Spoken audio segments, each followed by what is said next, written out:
Diz assim a palavra do nosso Deus. Paulo, apóstolo de Cristo Jesus, pela vontade de Deus, e o irmão Timóteo, aos santos e fiéis irmãos em Cristo que estão em Colossos, que a graça e a paz de Deus, nosso Pai, estejam com vocês.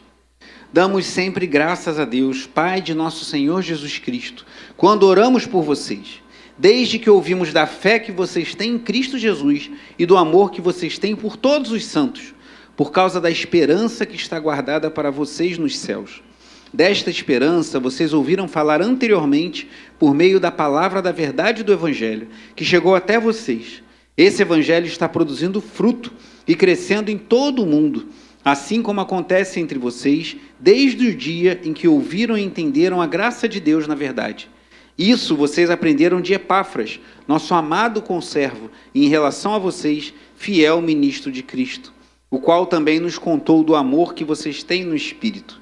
Por esta razão, também nós, desde o dia em que soubemos disso, não deixamos de orar por vocês e de pedir que transbordem do pleno conhecimento da vontade de Deus, em toda a sabedoria e entendimento espiritual. Dessa maneira, poderão viver de modo digno do Senhor, para o seu inteiro agrado, frutificando em toda a boa obra e crescendo no conhecimento de Deus. Assim, vocês serão fortalecidos com todo o poder, segundo a força da sua glória, em toda a perseverança e paciência com alegria, dando graças ao Pai, que os capacitou a participar da herança dos santos na luz. Amém. Até aqui a palavra do Senhor, oremos. Pai amado e bendito, te agradecemos pela tua igreja reunida, nos alegramos em nos vermos, em orarmos uns pelos outros, em louvarmos a ti como fizemos há pouco. Obrigado, Senhor, pela tua presença, pois como foi lido no início no Salmo 96, glória e majestade estão diante do Senhor, força e formosura no seu santuário. O Senhor reina soberano, e ainda assim nos dá o privilégio de nos achegarmos à tua presença. Abençoa-nos nesse momento, fala aos corações com poder e glória, em nome de Jesus. Amém. Os irmãos podem sentar.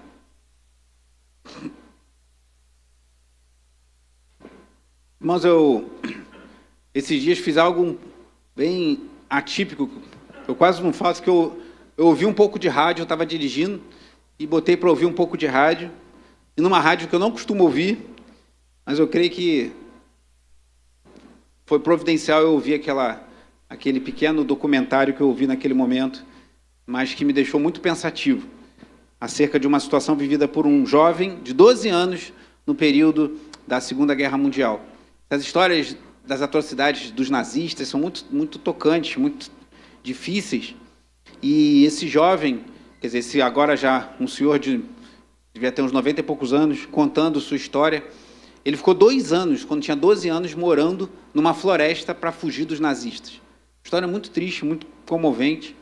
E ele conta que eles moravam numa cidade que hoje seria na Ucrânia, antigamente era na Polônia, nos dias da guerra, e essa cidade foi invadida pelos russos, mas a vida deles continuou normal. E aí, vida que segue, só que houve um movimento para que os nazistas invadissem a cidade onde morava aquele homem, que depois passou a ser chamado de Max. E a família dele tomou uma decisão que foi fundamental, que foi crucial, não para o bem, mas para o mal. Quando os russos avisaram que os nazistas estavam vindo e iam tomar a cidade, eles deram um salvo-conduto para que os moradores ali daquela cidade fossem embora com os russos para algum lugar, para evitar que fossem dominados pelos nazistas. E a família daquele homem pensou, a gente está aqui, os russos dominaram a nossa região e as coisas não pioraram muito. Então, vamos ficar por aqui, que de repente os alemães vêm também e as coisas não pioram. Infelizmente, foi uma decisão desastrosa, porque eles eram judeus, né? Temos até irmãos aqui como o Nelson, é muito sensível para ele eu sei falar desse assunto, eu até pensei em falar, mas eu creio que é uma ilustração forte e baseada em fatos reais e relevante para nós. E, infelizmente, a família permaneceu, e isso custou a vida de 62 pessoas daquela família. Aquela cidade ou região tinha, acho que, 8.000 judeus, e no final sobraram algumas centenas, poucas centenas de judeus, que foram alguns levados para campos de concentração, outros fuzilados, outros perseguidos. E, infelizmente, aquela família tomou uma decisão drástica. Achou que as coisas não iam mudar tanto com a saída dos russos e a chegada dos alemães, mas 2 dias após essa oportunidade que foi dada, os alemães chegaram, de cara pegaram o pai da família e disseram que os levaria para trabalhar num outro lugar, só que depois eles vieram a saber que esses homens que foram levados com a informação que iriam trabalhar em outro lugar, na verdade foram levados para fora da cidade e fuzilados ali mesmo, e grandes tragédias acompanharam. E esse rapaz, a mãe dele, vendo que tudo estava acontecendo, pediu para que ele fugisse num dado momento. Ele foi para a floresta, ficou na casa de um agricultor, depois teve que se esconder na floresta, que os nazistas foram na casa do agricultor, e começou a ser perigoso para ele estar mesmo naquele lugar. E ele ficou por 2 anos refugiado numa floresta, uma criança de 12 anos. E alguém disse que a Segunda Guerra Mundial, o massacre dos judeus na época, e também de outros povos, mas especialmente judeus, pelo nazismo, revelou o que há de pior e também o que há de melhor na humanidade, pois muitas ações de generosidade foram cometidas no meio de todo aquele caos, de toda aquela atrocidade. Mas por que eu estou contando essa história tão comovente? Isso aí me mexeu tanto comigo, irmãos, que eu fiquei ouvindo o programa. Eu procurei o programa no YouTube depois para continuar ouvindo, e não saía da minha cabeça as coisas que eles falam, né, de testemunho próprio, muito, muito tocante, muito marcante. Que até tarde da noite, pensando naquelas coisas, compartilhei com a Tatiana, que é muito chocante mesmo o potencial de maldade que o ser humano é capaz de produzir. Mas por que eu estou falando dessa história? Vou falar sobre nazismo, vou falar sobre guerra, vou falar sobre domínio de um povo pelo outro, nada disso. Mas vou falar sobre decisão. Aquela família, infelizmente, tomou uma decisão drástica que custou a vida de quase toda a família. Esse rapaz, na época uma criança, um adolescente, um pré-adolescente, ele fugiu, conseguiu resistir e sobreviveu. Ele até passou pela experiência de ter salvado uma criança que a mãe foi baleada e o corpo caiu sobre a criança. Eles encontraram os corpos na beira de um rio, ele conseguiu resgatar um bebê, entregou essa bebê para uma família. Depois de muitos anos, encontrou a mulher, que era aquela bebê que havia sobrevivido. Então, em meio a toda aquela atrocidade, coisas muito valiosas aconteceram. Mas eu não queria falar sobre guerra, falar sobre esse tipo de atrocidade que foi vista nos dias da Segunda Guerra Mundial, mas falar sobre decisão. Aquela decisão daquela família, infelizmente, foi trágica. Não estou os culpando por isso, que é uma situação que talvez eu tomasse a mesma decisão. Quem podia imaginar que tamanhas atrocidades seriam realizadas? Mas, infelizmente, aquela decisão gerou um dano irreversível. E por que eu estou falando isso? Nós, como cristãos, temos que tomar decisões o tempo todo, mas que não dizem respeito à nossa vida nessa terra, dizem respeito à nossa vida eterna. Não dizem respeito a decisões importantes como aquela família tomou, que custou a vida de mais de 60 integrantes daquela família. E não custou mais porque esse rapaz, por exemplo, conseguiu fugir. Mas nós temos que tomar decisões a cada dia, a cada manhã, a cada domingo que estamos reunidos aqui na presença do Senhor. E o tema que eu quero falar essa noite é sobre frutos. Cristo nos chama a dar frutos.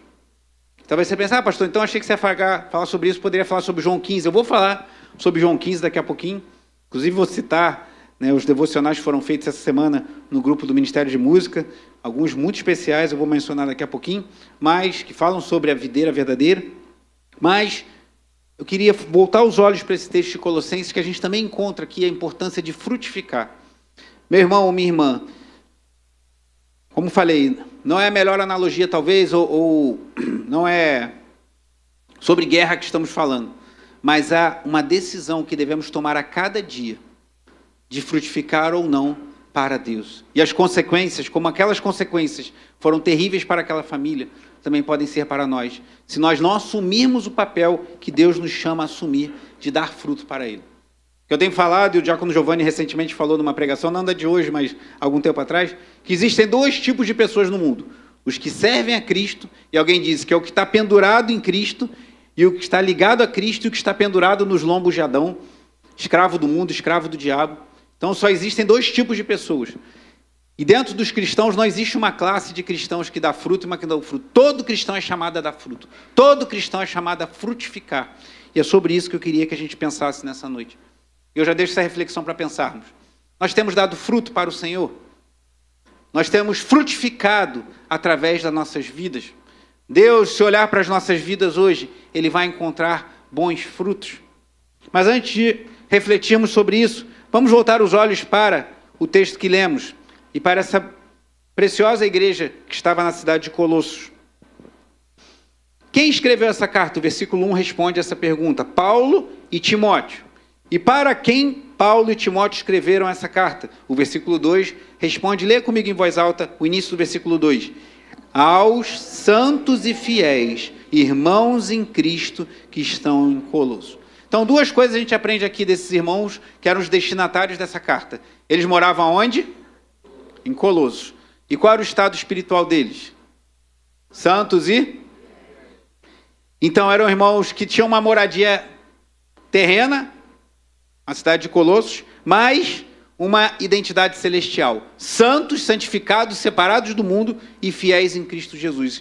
E aí, o texto continua e eu queria chamar a atenção, dividir em 3 partes aqui, esses versículos 1 a 12. Primeiro, da bendita tríade, que eu já falei aqui na igreja, quando falei da igreja de Tessalonicenses, dos Tessalonicenses, que nós encontramos lá também. Alguém lembra com essa bendita tríade?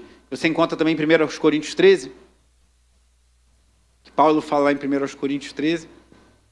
E agora, pois, permanecem a fé, e o... Porém, o maior desses é o amor. Por que o amor é maior? Já pensou sobre isso? Por que Paulo fala fé, esperança e o amor, porém o maior desses é o amor? A esperança vai acabar um dia? Porque a gente espera aquilo que não vê. Um dia a gente vai ver o nosso Senhor, a gente não vai esperar mais nada. Não vai ver, no céu não tem mais esperança. Que isso, vai ser triste? Não, porque não precisa de esperança. Tudo que você espera já vai estar diante dos seus olhos. E fé? Fé é a certeza das coisas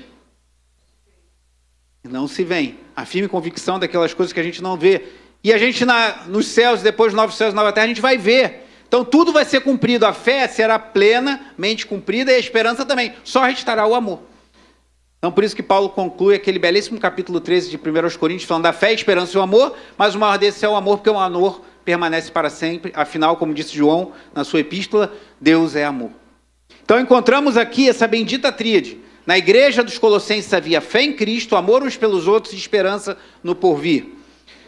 E também havia, a gente vai ver aqui, uma liderança piedosa.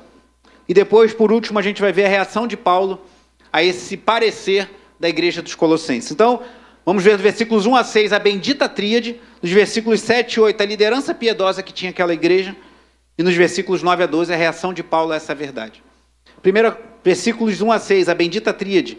1 e 2 já vimos a partir do versículo 3. Damos sempre graças a Deus, Pai de nosso Senhor Jesus Cristo, quando oramos por vocês. Então Paulo estava falando o quê? Eu oro por vocês. E aqui eu aprendo algo importante sobre oração. E há um tempo atrás, há uns 2 anos atrás, se salvo engano, eu preguei uma série de mensagens sobre as orações de Paulo. Eu falava sobre isso. A gente tem que orar por pessoas que passam necessidade, pessoas que passam lutas, mas para pessoas que estão firmes na fé, estão frutificando, para que frutifiquem mais ainda. A gente vai ver isso aqui agora.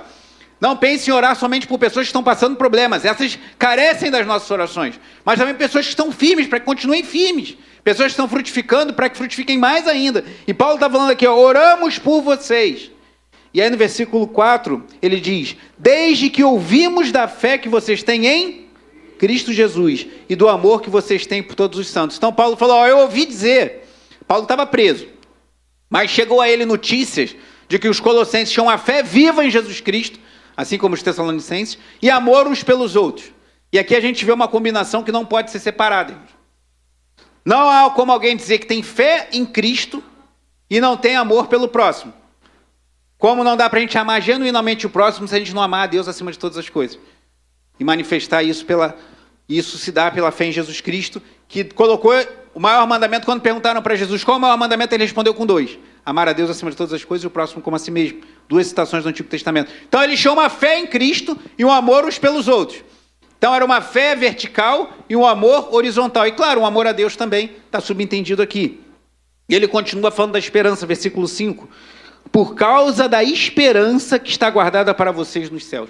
Então Paulo fala o seguinte, ó, eu ouvi falar de vocês, ó Colossenses, que vocês têm uma fé firme em Cristo, que vocês amam uns aos outros, vocês têm a esperança firme na glória de Deus. A bendita tríade lá de 1 Coríntios 13, também encontrada na igreja de Tessalônica, fé, esperança e amor, estava viva naquela igreja, mas ainda assim Paulo orava por eles. Então, se você vê alguém firme, se você achar a nossa igreja está caminhando bem, glória a Deus, então não precisa orar mais, não, continue orando. Ore para que a gente seja cheio de fé, esperança e amor. E se você achar que estamos cheios, ore para que a gente transborde. É o que a gente vai ver daqui a pouquinho. Mas ele continua. Desta esperança, versículo 5, a segunda parte. Dessa esperança vocês ouviram falar anteriormente por meio do quê? Da palavra da verdade do Evangelho. Então, como é que os colossenses, se eu de vez em quando chamar de tessalonicenses, não me levem a mal, porque a gente acaba, ou de filipenses, mas são dos colossenses. Agora eu estou falando dos colossenses, eu mencionei os tessalonicenses. Mas como é que os colossenses chegaram a essa fé, a esse amor e a essa esperança? Por meio da pregação da palavra do Evangelho. E continua sendo assim até hoje, irmãos. Por isso que eu creio que a gente vive dias tão confusos na igreja evangélica no nosso país, porque muitos abdicaram da importância da pregação da palavra, da dedicação à palavra de Deus, e isso só gera confusão. Para termos uma fé em Cristo, um amor uns pelos outros, como vimos inclusive ontem no jejum, na consagração, a pregação ministrada pelo jovem Enzo, que falava que se a gente seguir fielmente a Cristo, seremos odiados pelo mundo e seremos amados pela igreja. Então, a expectativa é que o mundo odeie aqueles que amam a Jesus, mas que nós nos amemos entre nós. A pregação do Enzo ontem é muito pertinente em João 15, aqui na consagração. Então, aquela igreja tinha fé, tinha esperança e amor, porque tinha palavra, irmãos. E aí, quando a gente viu o primeiro capítulo do curso que estamos estudando na Escola Bíblica Dominical, falando sobre a pregação da palavra, lá o pastor John, na apostila, ele fala sobre isso. A gente precisa orar, irmãos. Ore pelas pessoas que pregam a palavra na nossa igreja, por mim, pelos irmãos que pregam. Ore para que a palavra flua. Algo tem acontecido, já mencionei de passagem. O diácono Marcos teve a iniciativa de pedir ao pessoal do Ministério de Música para escrever devocionais. E a gente tem se deparado com palavras muito abençoadoras de vários irmãos e irmãs do Ministério de Música a cada manhã que têm sido colocadas lá no grupo do Ministério de Música. E glória a Deus por isso. É a palavra sendo disseminada entre nós. Algumas irmãs, acho que por iniciativa da Tatiane Lins, começaram os estudos sobre Efésios. E outro dia eu conversava com uma irmã que falava para mim que está participando desse estudo, tem sido abençoada, a palavra está sendo disseminada no meio da igreja. E essa palavra sendo disseminada no grupo das mulheres, no grupo dos homens, no grupo dos jovens, no grupo dos adolescentes, na igreja reunida, para as nossas crianças, essa palavra gera fé, gera esperança e gera amor. É assim que acontecia nos Colossenses, com os Colossenses, e assim continua acontecendo até o dia de hoje. Queremos essa bendita tríade em nosso meio. Oremos pela pregação poderosa da palavra de Deus e que a palavra de Deus ganhe espaço nas nossas vidas e na nossa igreja. Uma vez perguntaram a Lutero, o que você fez para dar toda aquela, para dar, né, o pontapé inicial a toda a reforma, o que aconteceu para que acontecesse tudo aquilo nos dias de Lutero? E ele falou algo mais ou menos assim, eu apenas preguei a palavra e a palavra fez tudo. A palavra de Deus, ela tem poder, irmãos. A palavra de Deus não é um poder místico, mas ela opera, ela age em nosso meio. Mas seguindo aqui, Paulo diz no versículo 6, que chegou até vocês, esse mesmo evangelho está produzindo o quê? E aí chegamos ao centro do que eu quero estimular os irmãos a refletirem nessa noite.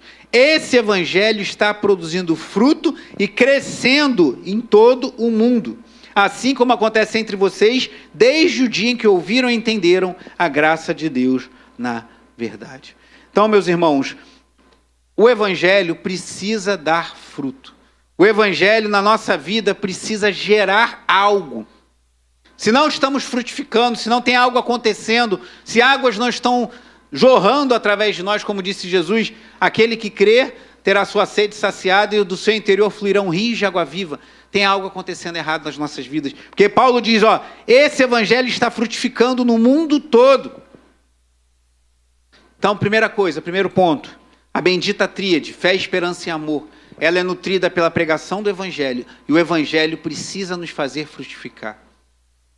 Veremos daqui a pouco lá uma menção a João 15, que não há como um cristão fiel, uma cristã fiel não produzir frutos. Precisamos produzir frutos para Deus, precisamos frutificar. Mas eu falei que o primeiro ponto era essa bendita tríade, versículos 1 a 6. O segundo, Paulo identifica aqui uma liderança piedosa. E aqui é curioso, irmãos, porque nesse movimento de desigrejados, de muita reação a lideranças estabelecidas, pessoas têm tido dificuldade, às vezes, em reconhecer que a igreja precisa de ter lideranças. Algumas vezes, justiça seja feita por causa de excessos de líderes na igreja. excesso de pastores, de líderes, ou de pessoas que dão toda sorte de título. Hoje em dia tem título para todo lado, dentro das igrejas, títulos, cargos ministeriais, mas isso não desfaz a verdade bíblica de que é necessário uma liderança piedosa. E nós vemos isso aqui nos Filipenses, no versículo 7. Olha o que Paulo diz: isso vocês aprenderam de Epáfras, nosso amado conservo, e em relação a vocês, fiel o quê? Ministro de Cristo. Então, havia um homem ali na igreja dos Colossenses, provavelmente o pastor dos Colossenses, que Paulo classifica como um fiel ministro de Cristo. Então, uma igreja fiel, uma igreja que frutifica, cristãos que dão frutos para a glória de Deus, precisam ser abençoados, nutridos por uma liderança piedosa. E Paulo mostra isso aqui. E ele fala mais do Epáfras. Vai lá no capítulo 4. Preparando essa mensagem, eu li toda a epístola aos Colossenses, são 4 capítulos apenas. E lá no capítulo 4, olha o que Paulo diz. Colossenses 4:12. Epáfras, que é da igreja de vocês, manda saudações. Ele é um servo de Cristo Jesus, que está sempre o quê? Lutando por vocês em oração. Olha que curioso. Já conseguiu imaginar assim, alguém lutando em oração? Talvez você lembre do episódio lá de Jacó lutando com o anjo. Ele lutou ali com o Senhor, e aí seu nome foi mudado de Jacó, usurpador, para Israel, aquele que luta com Deus. E aqui Epáfras era alguém que lutava, batalhava em oração pelos irmãos colossenses. E Paulo dá esse testemunho dele. E ele continua aqui, versículo 12. Epáfras, que é da igreja de vocês, manda saudações. Ou seja, ele estava lá com Paulo na prisão e manda saudações para a sua igreja. Ele é um servo de Cristo Jesus que está sempre lutando por vocês em oração. Mas para quê? Por que Epáfras lutava? Leia comigo o restante do versículo 12. Todos juntos, para que vocês se conservem maduros e plenamente convictos em toda a vontade de Deus. Olha que curioso. Aqueles irmãos, então, eles já eram maduros. Porque se você falar para alguém se conservar, aquela pessoa já tem algo. Ninguém conserva o que não tem. Esse é até o princípio do conservadorismo nas teorias econômicas. O conservador é diferente do reacionário. O reacionário quer voltar lá atrás e fazer tudo do jeito que era. O conservador quer conservar as coisas boas. E o revolucionário quer botar tudo abaixo e fazer de acordo com as suas teorias, que normalmente não são boas, ou sempre não são boas. Mas o conservador quer conservar as coisas boas. Então, ele fala que Epáfras, o pastor possivelmente da igreja em Colossos, ele orava para que eles se conservassem maduros. Então aqueles irmãos já eram maduros e plenamente convictos de toda a vontade de Deus. Então, irmãos, olha que curioso. Segue o raciocínio que a gente tira aqui da carta. Aqueles irmãos tinham uma fé em Cristo, o amor uns pelos outros, uma esperança viva. Paulo ouve bom testemunho deles. Epáfras diz que estava orando para eles se conservarem maduros, e Paulo ainda assim orava por eles. O que eu aprendo aqui sobre oração? Nós precisamos orar pelas pessoas que estão passando dificuldades, que estão fracas na fé, que estão desanimadas, mas também é por aqueles que estão bem, irmãos. Para que sejam conservados maduros, para que sejam conservados convictos da vontade de Deus. E Paulo continua no versículo 13. E posso testemunhar a respeito de Epáfras, que muito se empenha por vocês, pelos de Laodiceia e pelos de Hierápolis. Então aquela igreja que tinha essa bendita tríade, fé, esperança e amor, era uma igreja madura na fé, e que tinha possivelmente o seu pastor Epáfras, que orava por aqueles irmãos, que se empenhava por eles, para que eles permanecessem firmes na fé. E esse Epáfras trouxe boas notícias dos Colossenses para Paulo. Volte lá para o versículo 1, capítulo 1, versículo 8. Colossenses 1:8, falando de Epáfras, o qual nos contou do amor que vocês têm no Espírito. Então, uma igreja abençoada, uma igreja firme, uma igreja madura, uma igreja com alguém que se importava e orava por aqueles irmãos, mas não era uma igreja perfeita. Um engano que muitas pessoas cometem é achar que em algum momento vamos encontrar uma igreja perfeita. Existem igrejas mais saudáveis, menos saudáveis, assim como nós temos corpos mais saudáveis ou menos saudáveis. Cuide bem do seu corpo. Cuide da sua alimentação, faça exames médicos, isso é importante. Marque o que você precisa marcar. Cuide da sua saúde, cuide do seu corpo, isso é importante. Nosso corpo é templo do Espírito Santo. E alguns separam o que não deve ser separado, porque às vezes, se você não estiver bem fisicamente, isso afeta a sua espiritualidade. Você fica mais cansado, fica menos disposto até para orar, para ler a Bíblia. Então cuide, até por motivações de questões espirituais, cuide da sua saúde, cuide da sua vida. E Epáfras aqui é apresentado como alguém que cuidava daquela igreja. Se preocupava com aqueles irmãos, um fiel ministro de Cristo que Paulo apresenta a eles. Então aquela igreja tinha a bendita tríade, fé, esperança e amor, e aquela igreja tinha uma liderança piedosa. E eu quero já fazer uma reflexão, uma aplicação para nós aqui. Epáfras foi lá para Paulo, que estava preso, e contou a Paulo do amor que os colossenses tinham no espírito.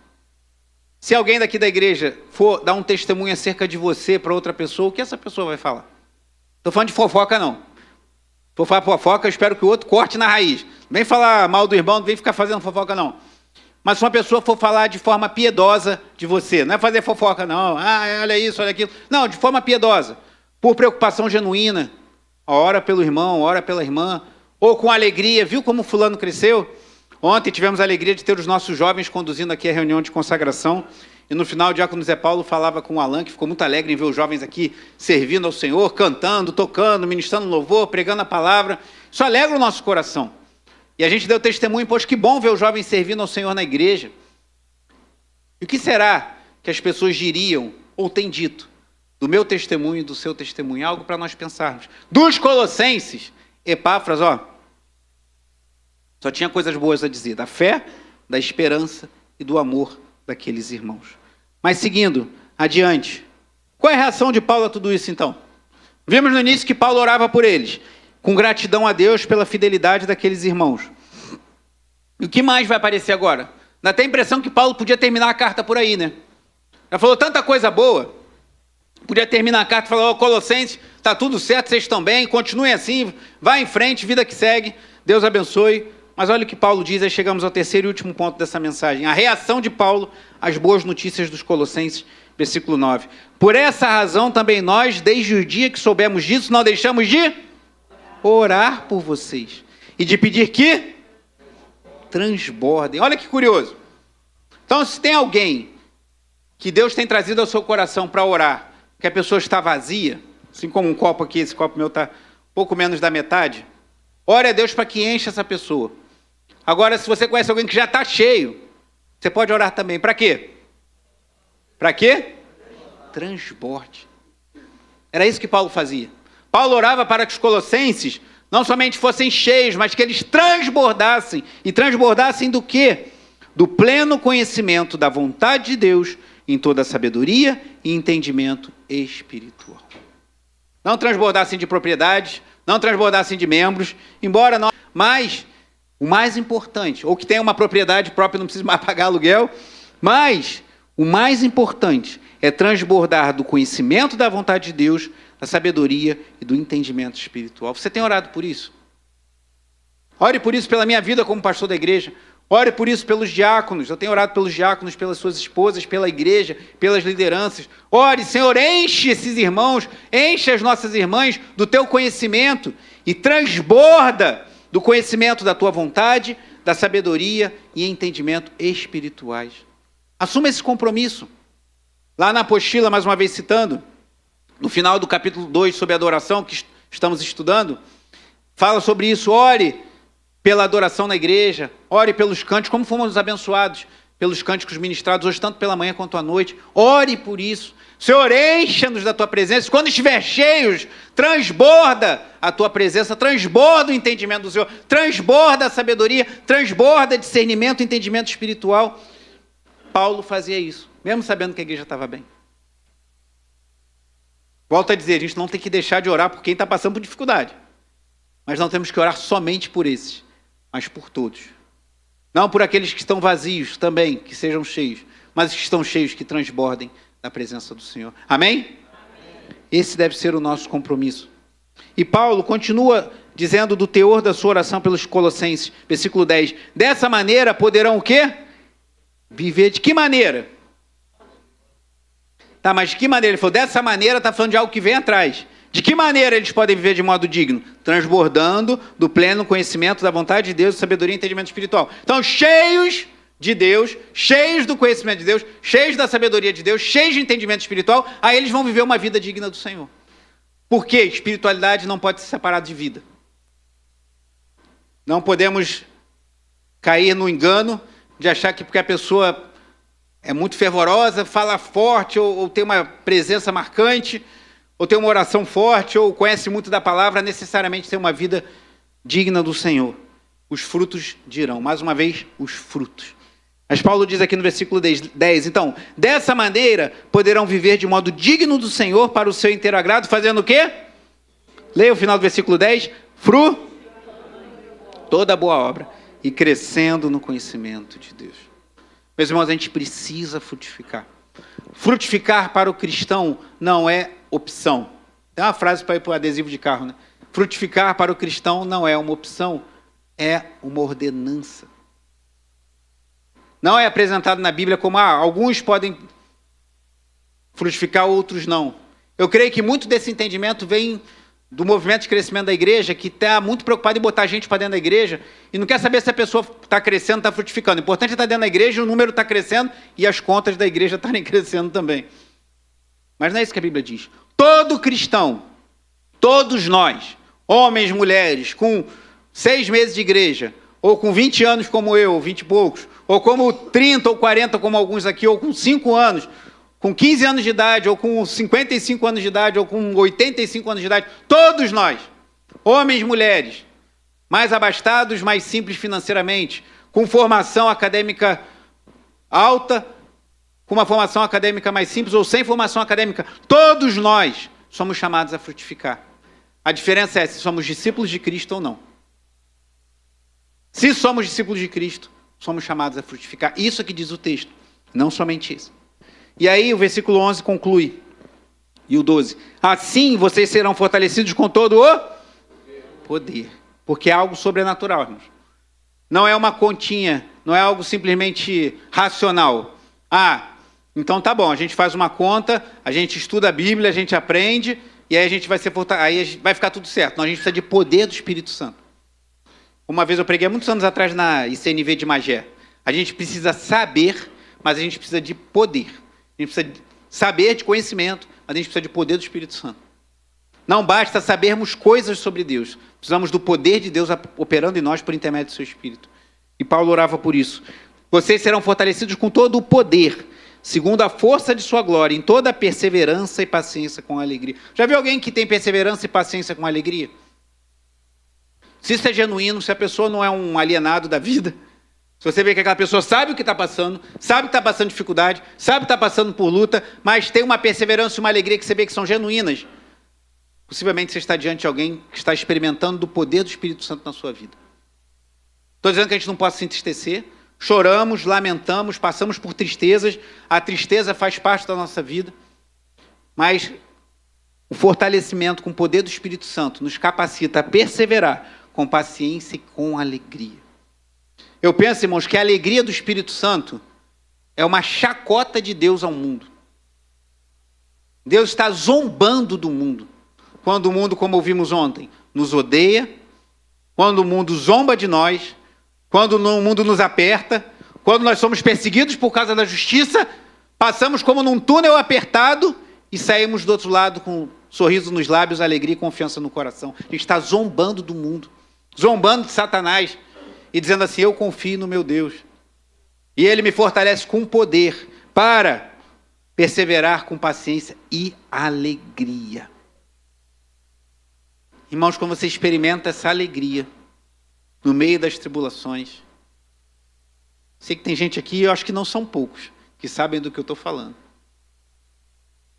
Eu entendo isso como Deus zombando desse mundo e falando, está vendo meu servo?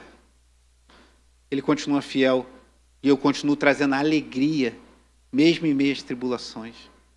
Isso é muito sobrenatural. E as pessoas estão achando que você vai testemunhar do Evangelho, tendo um carro novo, tendo uma casa na praia. Deus pode conceder essas coisas também. Não é necessariamente pecado, desde que se nos torne um ídolo. Como o diácono Zé Paulo abriu no Salmo 96, os ídolos das nações. Se não se tornar um ídolo, não necessariamente é pecado. Mas muitas vezes Deus vai ser glorificado. Em meio à luta, à dificuldade, às privações e provações, você ser fortalecido com poder, perseverança, paciência, com alegria. É como se fosse um estandarte de Deus para o mundo, tá vendo? Existem servos fiéis, servas fiéis, que me amam e passam pelas provações e privações, perseveram com paciência e alegria. Se você não tem experimentado isso, não se sinta condenado ou condenada, ou o pior dos homens ou das mulheres, mas peça ao Senhor. Senhor, me dá esse poder. Me dá essa infusão de graça, para que eu tenha alegria em meias tribulações.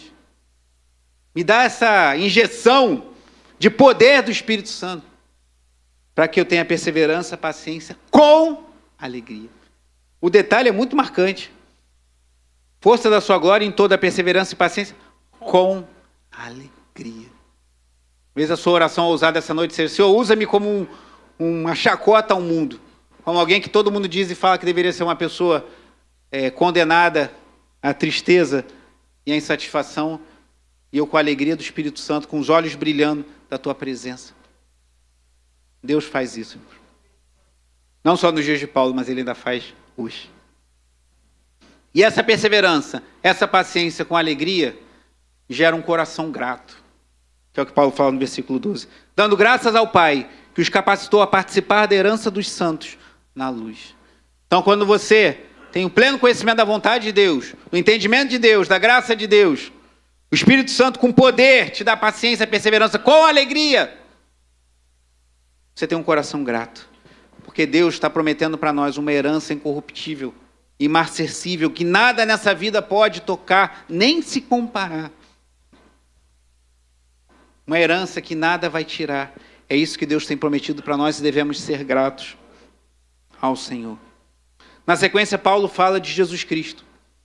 Paulo fala de Jesus, que é quem nos possibilita nos achegar ao Pai e receber todas essas bênçãos, a fé, a esperança, o amor, ter uma comunidade em que lideramos pessoas e somos liderados em amor e temos poder do Espírito Santo para crescer e frutificar para o Senhor. Porque o fruto espiritual é uma obra sobrenatural do Espírito Santo. Nós precisamos que o Espírito age em nós para que haja fruto em nossas vidas.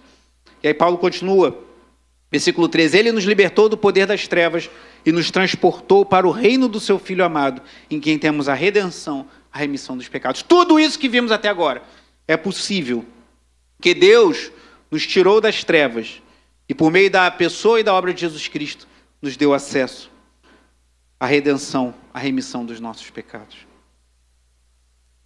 Caminhando para a conclusão, irmãos. Eu perguntava de manhã, qual é o seu chamado? Eu falei, talvez alguém se questione, essa não é uma pergunta que pode ser feita assim de pacote, né, em lote. Porque cada um tem um chamado, certamente. Mas há um chamado que é para todo cristão. E qual é esse chamado? Frutificar. Gerar fruto para Deus. Uns vão gerar frutos que serão mais visíveis. Outros vão gerar frutos que são menos visíveis, mas não menos importantes. Uns vão gerar frutos, uma colheita que aos nossos olhos é muito abundante. Outros, uma colheita que parece mais singela, mas não menos importante aos olhos do Pai. Mas todos temos que frutificar. Esse é o seu chamado, esse é o meu chamado. Frutificar para Deus.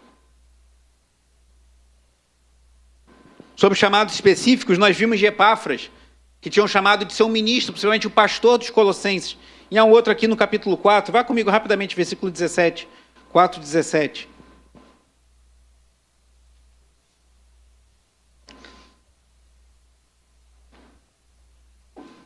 Paulo ele tinha muita pessoalidade nas suas cartas, especialmente nessa, em 2 Coríntios e outras. Em 4:17 ele diz assim, e digam ao Arquipo, atente para o ministério que você recebeu no Senhor, cumprindo bem a sua tarefa. Sabe qual era o ministério de Arquipo? Que ele recebeu do Senhor e que deveria cumprir bem a sua tarefa? Você sabe qual é? Se você souber, depois no final do culto me procura, porque eu não sei. Arquipo é citado aqui depois na epístola de Paulo a Filemon, e não dá a menor dica de qual seja o ministério de Arquipo. Eu não sei. Você sabe? O Bruno também. Se o Bruno não sabe, o Nelson sabe. O Bruno e o Nelson não sabem. Esquece. Mas sabe quem sabia? Além de Paulo? Hã? E o Senhor? Paulo e o Senhor sabiam, mas tinha mais alguém que sabia. Quem? Hã? Muito bem, Cíntia. Arquipo. Ele sabia. O que Paulo não precisou detalhar? Fala para o Arquipo que ele tem que ser um bom pregador, ele tem que ser um bom mestre, ele tem que ser um bom evangelista, que ele tem que receber bem as pessoas. Paulo não falou por quê? Porque ele sabia qual era o ministério que ele tinha. Você sabe qual é o seu ministério específico? Você sabe o chamado específico de Deus para a sua vida? Arquipo sabia. Eu não sei, o Bruno não sabe, o Nelson sabe, mas ele sabia. Então, para o ministério específico, siga a orientação de Paulo Arquipo. Atente para o ministério que você recebeu no Senhor, cumprindo bem a sua tarefa, seja qual for. Talvez eu saiba qual é o seu ministério. De muitos aqui eu sei, mas de outros eu não sei. Talvez eu saiba um ministério e Deus tem outros para a sua vida. Mas uma coisa eu sei, para todos nós, Deus nos chama a dar fruto. Deus nos chama a frutificar. E eu queria usar duas imagens chocantes. Uma eu fiz no Evangelho segundo Marcos. Vá comigo em Marcos capítulo 11. O que acontece se a gente não der fruto? O que pode acontecer se não frutificarmos? E se eu achar essa mensagem legal, divertida, ou igual uma espada, já viu? Tem mensagem que é igual uma espada, né? Longa e chata.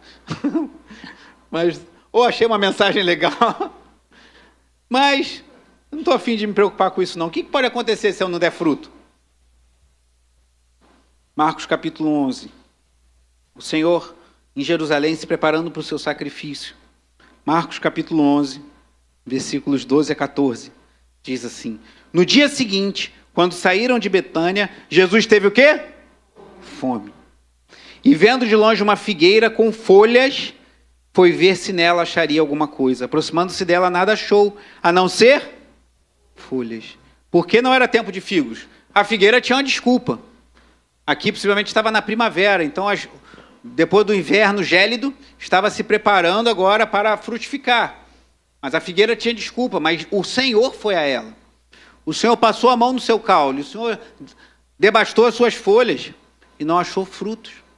Alguns estudiosos dizem que talvez tivessem uns frutinhos aparecendo, mas não aparece. E o versículo 14 diz assim: então Jesus disse à figueira: nunca mais alguém coma dos seus frutos. E os discípulos de Jesus ouviram isso. E o versículo 20 diz: e passando eles pela manhã, viram que a figueira estava seca desde a raiz.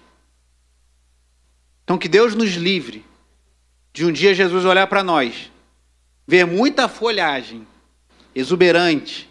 Como diz o Stênio Março, voltei a ouvir o Stênio Março, que é fantástico, e tem uma música dele que é a confissão de uma figueira, que ele faz como se fosse a figueira confessando. Botei no meu status do WhatsApp hoje. Ele fala de um exuberante verde, inútil e belo. As folhas são belas, mas são inúteis. Não saciam a fome do Senhor.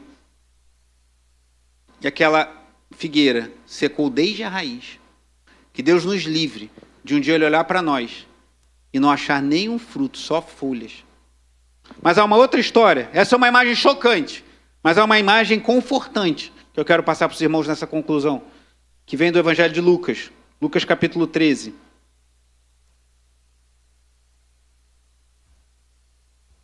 Essa imagem é chocante. Jesus secou aquela figueira literalmente da raiz.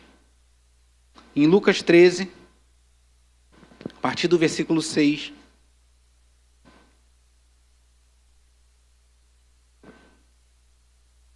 diz assim a palavra de Deus. Lucas 13, a partir do verso 6. E Jesus contou a seguinte parábola: certo homem tinha uma figueira, a figueira de novo, plantada na sua vinha, e vindo procurar fruto nela, não achou.